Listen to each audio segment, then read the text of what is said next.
ಬಂದಿರುವಂಥದ್ದು ಇವತ್ತು just 80 ರುಪೀಸ್ಗೆ unlimited ಉತ್ತರ ಕರ್ನಾಟಕದ ಸ್ಪೈಸಿ ಊಟ ಸವಿಯೋಕೆ. ಸ್ನೇಹಿತರೆ, ಇದೇ ನೋಡ್ತಾ ಇದೀರಾ, ಇದು ಬಂದು ಏನು ಕೆಂಗೇರಿಯಿಂದ ಕೊಂಬಘಟ್ಟಕ್ಕೆ ಹೋಗುವಂತ ರೋಡು. ಸೊ ಇದು ಬಂದು ಶ್ರೀಕಂಠೇಶ್ವರ ನಗರ, ಹಾಗೆ 7th ಮೈನು. ಸೊ ಈ ವೆಹಿಕಲ್ಸ್ ಬಂದು ಈ ಕಡೆ ಒಂದು ಕೊಂಬಘಟ್ಟಕ್ಕೆ ಹೋಗ್ತಾ ಇರುವಂತದ್ದು. ಹಾಗೇನೆ ಇಲ್ಲಿ ಒಂದು ಕೊಂಬಘಟ್ಟ ಒಂದು ಏನು ಗೇಟ್ ಇದೆ, ಆ ಗೇಟ್ ಇಂದ ಬಂದ್ರೆ ನಿಮ್ಗೆ ಒಂದು 200 ಮೀಟರ್ ದೂರದಲ್ಲಿ ಇರುವಂತದ್ದು ಬಸವೇಶ್ವರ ಖಾನಾವಳಿ ಅಂತ ಇದು ನೋಡ್ತಾ ಇರ್ಬೋದು. ಬರೀ ಹೋಗೋಣ ಈಗ ಬಸವೇಶ್ವರ ಖಾನಾವಳಿಗೆ.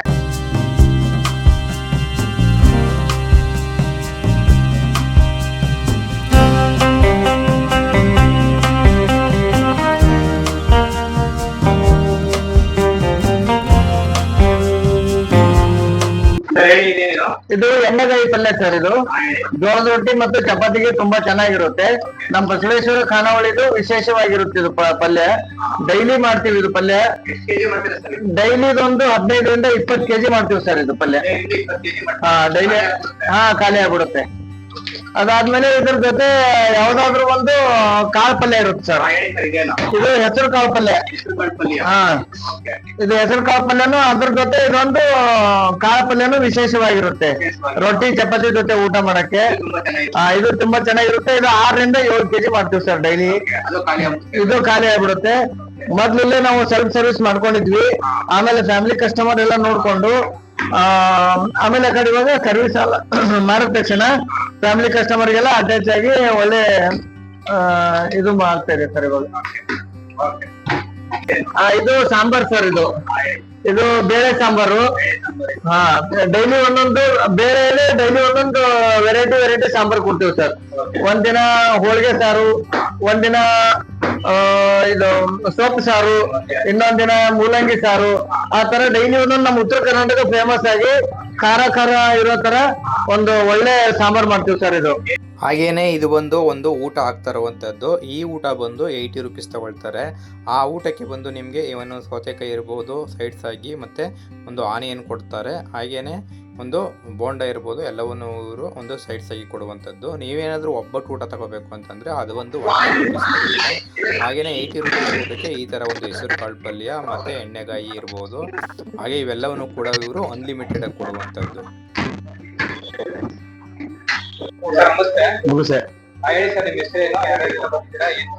ನಾವು ವೆಂಕಟೇಶ್, ಸತೀಶ್ ಅಂತ,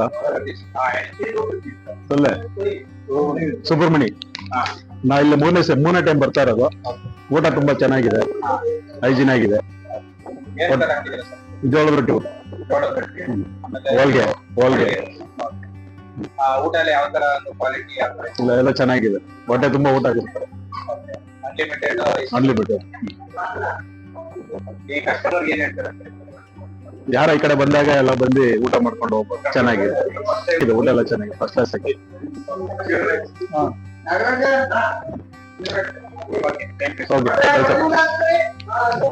ಹಾಗೇನೆ ಇದು ಬಂದು ಏನೋ ಒಂದು ಉತ್ತರ ಕರ್ನಾಟಕದ ಸ್ಪೆಷಲ್ ಆಗಿ ಇವರು ಒಂದು ಶೇಂಗಾ ಒಬ್ಬಟ್ಟನ್ನ ಮಾಡುವಂಥದ್ದು, ಶೇಂಗಾ ಹೋಳಿಗೆ ಅಂದ್ಬಿಟ್ಟು. ಸೊ ನೀವು ಕೂಡ ಒಂದು ಕಾಳು ಒಬ್ಬಟ್ಟು ಇರ್ಬೋದು, ಶೇಂಗಾ ಒಬ್ಬಟ್ಟು ಯಾವ್ದು ಬೇಕಾದ್ರೂ ತಗೋಬಹುದು. ಸ್ನೇಹಿತರೆ, ಈ ಹೋಟೆಲ್ ಬಂದು ಆ್ಯಕ್ಚುಲಿ ಮಂಜುನಾಥ್ ಅಂದ್ಬಿಟ್ಟು, ಹಾಗೇನೆ ಇನ್ನೊಬ್ರು ಅವರ ಸ್ನೇಹಿತರು ಕೂಡ ಒಬ್ರು ಸೇರಿ ಒಂದು ಹೋಟೆಲ್ನ ಸ್ಟಾರ್ಟ್ ಮಾಡಿರುವಂಥದ್ದು. ಎಲ್ಲವೂ ಕೂಡ ಈಗ ತುಂಬ ಚೆನ್ನಾಗಿ ನಡ್ಕೊಂಡು ಹೋಗ್ತಾ ಇದೆ ಅಂತ ಹೇಳ್ತಾ ಇದ್ದಾರೆ. ಏನೋ ಒಂದು ರೊಟ್ಟಿಗೆ ಸ್ಪೆಷಲ್ ಆಗಿರುವಂಥ ಒಂದು ಬಸವೇಶ್ವರ ಖಾನಾವಳಿ ಹೋಟೆಲ್ ಓಪನ್ ಆಗಿ 8 ಮಂತ್ಸ್ ಮಾತ್ರ ಆಗಿದೆ.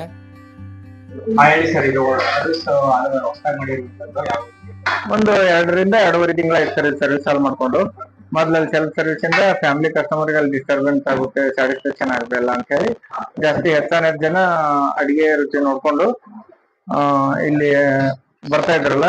ಸೊ ಕೂತ್ಕೊಳ್ಳೋಕೆ ಸರಿಯಾಗಿ ಒಂದು ವ್ಯವಸ್ಥೆ ಮಾಡೋಣ ಅಂತ ಹೇಳಿ, ಇದು ಆಗ್ಲೇ ಕನ್ಸ್ಟ್ರಕ್ಷನ್ ನಡೀತಾ ಇತ್ತು ಬಿಲ್ಡಿಂಗ್. ಅವಾಗಲೇ ಮಾತಾಡ್ಕೊಂಡು ಪ್ಲಾನ್ ಮಾಡ್ಕೊಂಡೆ ಸರ್ವಿಸ್ ಹಾಲ್ ಮಾಡಿದ್ವಿ. ಇವತ್ತಿನ ದಿವಸ ಒಳ್ಳೆ ಮಟ್ಟದಲ್ಲಿ ಒಳ್ಳೆ ರುಚಿಕರಾದ ಅಡಿಗೆಗೋಸ್ಕರ ಎಲ್ಲ ಫ್ಯಾಮಿಲಿ ಕರ್ಕೊಂಡು ಎಲ್ಲ ಕಸ್ಟಮರ್ ಎಲ್ಲ ಬರ್ತಾ ಇದ್ದಾರೆ. ತುಂಬಾ ಖುಷಿ ಆಗ್ತಾ ಇದೆ. ನಾವು ಮಾಡಿರೋ ಪ್ರಯತ್ನದಲ್ಲಿ ಇಷ್ಟು ಬೇಗ ಒಂದು 6 ತಿಂಗಳಲ್ಲೇ ಇಷ್ಟೊಂದು ಪ್ರಯತ್ನ ನಮಗೆ ಸಕ್ಸಸ್ ಆಗುತ್ತೆ ಅಂತ ನಾವು ಅನ್ಕೊಂಡಿರ್ಲಿಲ್ಲ. ಆದಷ್ಟು ಬೇಗ ಎಲ್ಲ ಫ್ಯಾಮಿಲಿ ಕಸ್ಟಮರ್ ಅಂತೂ ನಾವು ಅನ್ಕೊಂಡು ಎಕ್ಸೆಪ್ಟೇಷನ್ ಗಿಂತ ಜಾಸ್ತಿ ಬರ್ತಾ ಇದಾರೆ. ಅದರಲ್ಲೂ ಶನಿವಾರ, ಭಾನುವಾರ, ಸೋಮವಾರ, ಗುರುವಾರ 4 ದಿವಸ ಕೂತ್ಕೊಳ್ಳಕ್ಕೂ ಜಾಗ ಇರಲ್ಲ, ಅಷ್ಟೊಂದು ರಶ್ ಇರುತ್ತೆ. ಹೊರಗಡೆ ಎಲ್ಲ ಕಸ್ಟಮರ್ ವೈಟಿಂಗ್ ಇರ್ತಾರೆ. ಒಳ್ಳೆ ಎಲ್ಲ ಕೆಲ್ಸದವರೆಲ್ಲ ಒಳ್ಳೆ ತರ ಸಿಕ್ಕಿದ್ದಾರೆ. ಇವರು ಬಸವರಾಜ್ ಭಟ್ರು ಅಂತ ಹೇಳಿ, ಅವರು ನಮ್ ಜೊತೆ ಎಲ್ಲ ನಿಂತ್ಕೊಂಡು ಅವರೇ ಕೆಲಸ ಮಾಡ್ತಾರೆ. ಅಡಿಗೆ ಎಲ್ಲ ಅವ್ರು ನಮಗೆ ಸಪೋರ್ಟ್ ಮಾಡ್ತಾರೆ. ಅಡಿಗೆ ಎಲ್ಲ ನಾವೇ ಮಾಡೋದು. ಅದಕ್ಕೆ ಏನ್ ಬೇಕು ಎಲ್ಲ ಮೂಲಭೂತ ಸೌಕರ್ಯಗಳು ಅವರೆಲ್ಲ ರೆಡಿ ಮಾಡಿ ಕೊಡ್ತಾರೆ. ಅದೇನಿದೆ ಮುಂದಿನ ವ್ಯವಸ್ಥೆ ನಾವು ಅಡಿಗೆ ಮಾಡ್ಕೊತೀವಿ. ಎಲ್ಲ ಅವ್ರೊಂದಿಬ್ರು ವೇಟರ್ ಆಯ್ತು, ಕ್ಲೀನರ್ ಆಯ್ತು, ಎಲ್ಲ 2 ಫ್ಯಾಮಿಲಿ ಇದ್ದಾರೆ. 2 ಫ್ಯಾಮಿಲಿ ಇದ್ದಾರೆ. 3 ಜನ ರೊಟ್ಟಿ ಚಪಾತಿ ಮಾಡೋರು ಇದ್ದಾರೆ. ಡೈಲಿ ಒಂದು 600 ಇಂದ 800 ರೊಟ್ಟಿ ಚಪಾತಿ ಹೋಗುತ್ತೆ. ಡೈಲಿ ಪ್ರತಿದಿನ ಹೋಳಿಗೆ ಊಟ ಇರುತ್ತೆ. ಬೇಳೆ ಹೋಳಿಗೆ ಮತ್ತೆ ಶೇಂಗಾ ಹೋಳಿಗೆ ಇರುತ್ತೆ. ಅದ್ರ ಜೊತೆ ಶೇಂಗಾ ಉಂಡೆನೂ ಇರುತ್ತೆ. ಪ್ರತಿದಿನ ಮಜ್ಜಿಗೆ, ಬಜ್ಜಿ, ಬೋಂಡ ಏನಿದೆ ಊಟದ ಜೊತೆ ಎಲ್ಲ ಅಡಿಷನಲ್ ಆಗಿ ಕೊಡ್ತಾ ಇರ್ತೀವಿ. ಇವತ್ತಿನಂತ ಒಂದು ಒಳ್ಳೆ ನಮ್ಗ ನಾವು ವೇಟರ್ ಕೆಲಸ ಮಾಡ್ಕೊಂಡು ಇವತ್ತು ಒಳ್ಳೆ ಒಂದು ಗುಣಮಟ್ಟದ ಬಿಸ್ನೆಸ್ ಮಾಡ್ಕೊಳಕ್ಕೆ ಒಂದು ಯೋಗ್ಯವಾಗಿದೆ ಸರ್. 2 ಚಪಾತಿ, 2 ತರ ಪಲ್ಯ, ಅನ್ನ, ಸಾಂಬಾರ್ ಸೇರಿ ಇನ್ಕ್ಲೂಡಿಂಗ್ ವಾಟರ್ ಬಾಟಲ್ ಅದ್ರ ಜೊತೆಗೆ ಊಟದ ಜೊತೆನೆ ಇನ್ಕ್ಲೂಡ್ ಮಾಡಿ 80 ರೂಪಾಯಿ ಕೊಡ್ತೀವಿ ಸರ್. ಈಗ ಎಕ್ಸ್ಟ್ರಾ ಹೋಳಿಗೆ ಊಟ ಅಂದ್ರೆ ಅದು 110 ರೂಪಾಯಿ ಆಗುತ್ತೆ ಸರ್. 30 ರೂಪಾಯಿ ಒಂದು ಹೋಳಿಗೆಗೆ ಎಕ್ಸ್ಟ್ರಾ ಮಾಡ್ತೀವಿ. ಶೇಂಗಾ ಒಬ್ಬಟ್ಟು, ಬೇಳೆ ಒಬ್ಬಟ್ಟು, ಕಾಯಿ ಒಬ್ಬಟ್ಟು ನಿಮ್ಗೆ ಯಾವ್ದು ಬೇಕೋ ಅವ್ರಿಗೆ ಕಸ್ಟಮರ್ಗೆ ಇಷ್ಟವಾಗಿ ತಗೋಬಹುದು ಸರ್. ತುಪ್ಪ ಎಲ್ಲ ಇರುತ್ತೆ ಸರ್ ಹೋಳಿಗೆ ಜೊತೆ. ತುಪ್ಪನೂ ಇರುತ್ತೆ ಸರ್. ಅಂಗಡಿಯಲ್ಲಿ ಟೋಟಲ್ ಇವಾಗ 8 ಜನ ಕೆಲಸ ಮಾಡ್ತಾ ಇದಾರೆ ಸರ್. ಸರ್ ಫ್ಯಾಮಿಲಿ ಅಂದ್ರೆ ನಮ್ಮ ಅಪ್ಪ ಅಮ್ಮ ಇರ್ತಾರೆ. ಅಪ್ಪ ಸುಮ್ಮನೆ ಮೇಲ್ಗಡೆ ನೋಡ್ಕೊಂತಿರ್ತಾರೆ. ಅಮ್ಮ ನಮ್ಮ ಮಿಸೆಸ್ ಸೇರಿ ಹೋಳಿಗೆ ಮಾಡ್ತಾರೆ. 3 ಜನ ರೊಟ್ಟಿ ಚಪಾತಿಗಿದ್ದಾರೆ. ಅದನ್ನ ಬಿಟ್ರೆ ಇವಾಗ ಇವ್ರು ಭಟ್ರು ಒಬ್ರು ಅಡಿಗೆ ಸಪೋರ್ಟ್, 2 ವೇಟರ್ ಇದ್ದಾರೆ, ಒಬ್ಬ ಕ್ಲೀನರು. ಎಲ್ಲ ಅಚ್ಚುಕಟ್ಟಾಗಿ ನೀಟಾಗಿ ಒಂದು ನೋಡ್ಕೊಂಡು ಹೋಗ್ತಾ ಇದೀವಿ ಸರ್. ಎಲ್ಲ ಸೇಮ್ ಇರುತ್ತೆ ಸರ್. 2 ತರ ಪಲ್ಯ ಮಾತ್ರ ಚೇಂಜ್ ಆಗುತ್ತೆ ಮಧ್ಯಾಹ್ನಕ್ಕೂ ನೈಟ್ಗೂ. ಮಧ್ಯಾಹ್ನ ಮಾಡಿರೋ ಪಲ್ಯ ನೈಟ್ ಇರಲ್ಲ. ಒಂದ್ ತರಕಾರಿ, ಒಂದ್ ಕಾಳು ಅಥವಾ ದಾಲ್ ಫ್ರೈ ಸ್ಪೆಷಲ್ ಇರುತ್ತೆ ಸರ್ ನಮ್ಮ ಹತ್ರ. ಡೈಲಿ ಚೇಂಜ್ ಆಗುತ್ತೆ ಸರ್. ಕಾಳು ಪಲ್ಯ ಚೇಂಜ್ ಇರುತ್ತೆ. ಕಾಳು ಬದಲು ಒಂದೊಂದ್ಸರಿ ನಾವು ಸ್ಪೆಷಲ್ ಆಗಿ ದಾಲ್ ಫ್ರೈ, ದಾಲ್ ತಡ್ಕ ಆತರ ಊಟದ ಜೊತೆನೆ ಸ್ಪೆಷಲ್ ಆಗಿ ಮಾಡ್ಕೊಡ್ತೀವಿ ಸರ್. ಅದನ್ನು ರಜೆ ಗಿಜೆ ಏನು ಮಾಡೋದಿಲ್ಲ ಸರ್. ಮಧ್ಯಾಹ್ನ 11:30, 12 ಗಂಟೆಗೆ ಊಟ ಸ್ಟಾರ್ಟ್ ಆದ್ರೆ ನೈಟ್ 12 ಗಂಟೆವರೆಗೂ ಊಟ ಸಿಗುತ್ತೆ. ಎಲ್ಲ ಡೇಸಲ್ಲಿ ಓಪನ್ ಇರುತ್ತೆ ಸರ್. ಹಬ್ಬ ಗಿಬ್ಬ ಏನು ರಜೆ ಮಾಡೋದಿಲ್ಲ ಸರ್. ಎಲ್ಲಾ ದಿವಸ ಓಪನ್ ಇರುತ್ತೆ. ಓಕೆ ಏನ್ ಒಬ್ಬಟ್ಟು ಸರ್ ಇದು? ಕಾಳು ಒಬ್ಬಟ್ಟು, ಬೇಳೆ ಒಬ್ಬಟ್ಟು. ಓಕೆ, ಎಷ್ಟಿದು ಒಂದು ಒಬ್ಬಟ್ಟಿಗೆ? 30 ರೂಪಾಯಿ. ಓಕೆ, ತುಂಬಾ ಅಗಲವಾಗಿ ಮಾಡಿರುವಂತದ್ದು. ತೋರಿಸಿ ಒಂದು ಅಗಲವಾಗಿ ಎಷ್ಟು ಅಗಲ ಇದೆ ಅಂತ.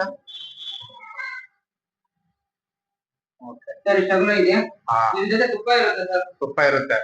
ಓಕೆ. ಸ್ನೇಹಿತರೆ ನೋಡಿದ್ರಲ್ವಾ, ಏನೋ ಒಂದು ಬಿಸಿ ಬಿಸಿ ಕಾಳು ಒಬ್ಬಟ್ಟು ಬೇಕು ನಿಮಗೆ, ಏನೋ ಒಂದು ಬೇಳೆ ಒಬ್ಬಟ್ಟು ಅಂತ ಕರಿತೀವಿ, ಅದು ಅಲ್ಲೇ ಮಾಡಿಕೊಡುವಂಥದ್ದು. ಅದ್ರ ಜೊತೆಗೆ ನಿಮಗೆ ಏನು ಊಟಕ್ಕೆ ತುಪ್ಪ ಕೊಡುವಂಥದ್ದು ನೋಡಿ. ಈಗ ಒಂದು ಬಿಸಿಯಾಗಿ ರೆಡಿಯಾಗಿ ಇವರು ತಗೊಂಡು ಹೋಗ್ತಾ ಇರುವಂಥದ್ದು. ಏನು ಮನೆ ಅಲ್ಲೇ ಮೇಲ್ಗಡೆ ಇರೋದ್ರಿಂದ ಅವರು ಬಿಸಿ ಬಿಸಿಯಾಗಿ ಈ ರೀತಿ ಒಂದು ಒಬ್ಬಟ್ಟನ್ನ ಮಾಡುವಂಥದ್ದು. ಸೊ ಅಗಲವಾಗಿ ಮಾಡಿ ಏನೋ ಒಂದು ದೊಡ್ಡದಾಗಿ ಒಬ್ಬಟ್ಟನ್ನ ಕೊಡುವಂಥದ್ದು. ಸೊ ಏನೋ ಒಂದು 110 ರೂಪೀಸ್ ಊಟಕ್ಕೆ, ಅನ್ಲಿಮಿಟೆಡ್ ಊಟಕ್ಕೆ ಒಂದು ಒಬ್ಬಟ್ಟು ಕೂಡ ಇರುತ್ತೆ. ನಿಮಗೆ ಬೇಳೆ ಒಬ್ಬಟ್ಟು ಬೇಕಾ ಅಥವಾ ಒಂದು ಶೇಂಗಾ ಒಬ್ಬಟ್ಟು ಬೇಕು ಅಂತಂದರೆ ಯಾವುದು ಬೇಕಾದ್ರೂ ತಗೋಬೋದು. ಸ್ನೇಹಿತರೆ, ಈಗ ಏನೋ ಒಂದು ಬೇಳೆ ಒಬ್ಬಟ್ಟು ಅಂತಾರೆ ಅವರು ಮಾಡ್ತಾ ಇರುವಂತ ಪ್ರೋಸೆಸ್. ಈಗ ಬನ್ನಿ ಯಾವ ತರ ಮಾಡ್ತಾರೆ ಅಂತ ನೋಡೋಣ. ಸೊ ಮೊದಲಿಗೆ ಏನೊಂದು ಹಿಟ್ಟನ್ನ, ಮೇಡಮ್ ಅದು ಏನದು ಹಿಟ್ಟು ಕಳ್ಸ್ಕೊತಾರದು? ಅದು ಏನ್ ರವೆ ಹಿಟ್ಟ ಅದು ಮೈದಾ? ಅದು ಮೈದಾ ಹಿಟ್ಟು, ಗೋಧಿ ಹಿಟ್ಟು, ಎರಡನ್ನೂ ಹಾಕಿ ಕಲಸಿ ಇಟ್ಕೊಂಡಿದ್ದೀರಾ?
ನಮಸ್ತೆ.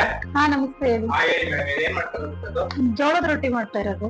ಓಕೆ, ಯಾವ ತರ ಮಾಡ್ತೀರಾ ಅಂತ ತಿಳ್ಸ್ಕೊಡಿ. ಇದು ಬಿಸಿ ನೀರ್ ಕಾಯಿಸ್ಬಿಟ್ಟು ಹಿಟ್ಟು ಹಾಕಿ ಚೆನ್ನಾಗಿ ನಾದಿ ಒಂದ್ 10 ನಿಮಿಷ ಬಿಟ್ಟು ಆಮೇಲೆ ರೊಟ್ಟಿ ಬಡ್ದು ಮಾಡ್ತೀವಿ. ಡೈಲಿ ರೊಟ್ಟಿ ಮಾಡ್ತೀರಾ?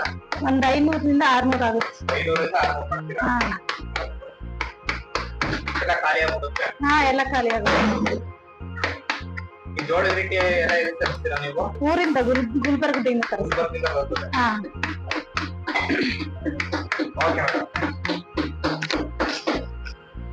ಸ್ನೇಹಿತರೆ ನೋಡಿದ್ರಿ ಅಲ್ವಾ, ಈ ಥರ ಒಂದು ಏನೋ ಉತ್ತರ ಕರ್ನಾಟಕದ ಸ್ಪೈಸಿ ಊಟ 80 ರುಪೀಸಿಗೆ ಒಂದು ಅನ್ಲಿಮಿಟೆಡ್ ಆಗಿ ಸಿಗ್ತಾ ಇರುವಂಥದ್ದು. ಹಾಗೆಯೇ ನಿಮಗೆ ಹೋಳಿಗೆ ಊಟ ಬೇಕು ಅಂದರೆ 110 ರುಪೀಸ್ಗೆ ಕೊಡ್ತಾ ಇರುವಂಥದ್ದು. ಸೊ ಜೊತೆಗೆ ನಿಮಗೆ ಏನಾದರೂ ಒಂದು ಮಸಾಲೆ ಮಜ್ಜಿಗೆ ಇರ್ಬೋದು, ಒಂದು ಜೋಳದ ರೊಟ್ಟಿ ಇರ್ಬೋದು, ಎಲ್ಲವೂ ಕೂಡ ಒಂದು ರೀಸನಬಲ್ ಪ್ರೈಸಲ್ಲಿ ಕೊಡ್ತಾ ಇರುವಂಥದ್ದು. ಈ ವಿಡಿಯೋ ನಿಮಗೆ ಏನಾದರೂ ಇಷ್ಟ ಆಗಿದ್ರೆ ಲೈಕ್ ಮಾಡಿ, ಶೇರ್ ಮಾಡಿ ಮತ್ತು ಕಮೆಂಟ್ ಮಾಡಿ. ಮತ್ತೆ ಸಿಗೋಣ ಮುಂದಿನ ಒಳ್ಳೆಯ ವಿಡಿಯೋ ಒಂದಿಗೆ. Once again thanks for watching. Take care, bye.